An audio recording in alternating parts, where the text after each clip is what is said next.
that we worship the rich and glamorous elites while simultaneously raging against the rampant inequality that produces them is a paradox that sums up the state of our world at the moment. In the United States, we can also expect wall-to-wall media coverage of the royal wedding.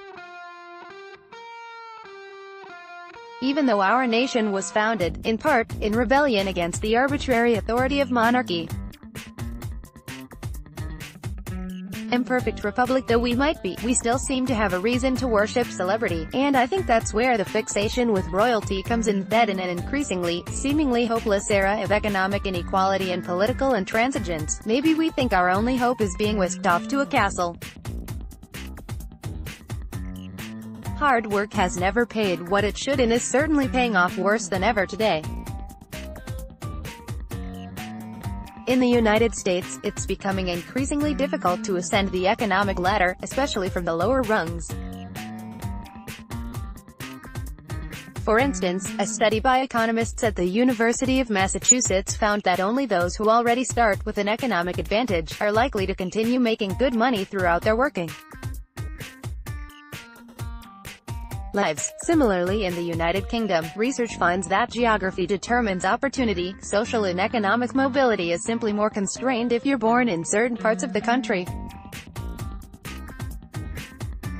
For instance, children born in remote rural or coastal areas of Britain are less likely to move up the economic ladder because they have access to fewer good schools, jobs, and modes of public transportation. At the same time, we seem more obsessed with wealth than ever, and in its most extreme forms. According to research by Mark Penn, 69% of Americans believe that American values have declined, and they point to political corruption, increased materialism, declining family values, and a celebrity-obsessed culture as the culprits. After a slight dip, ratings for Keeping Up with the Kardashians have again spiked, and more people watch the reality show than most cable news broadcasts. And, of course, the United States took its reality TV, wealthy celebrity obsession to a new level when it elected our current president. Plus, polls show we believe that rich people are inherently more intelligent and hardworking, despite said president serving as a glaring exception. So, is not only tolerating but fixating on the royal wedding a tangible expression of this paradox? Even Prince Harry and Meghan Markle seem to understand the contrast their wedding offers to reality today, choosing a more modest celebration, relatively speaking. And yet, are they doing us a disservice?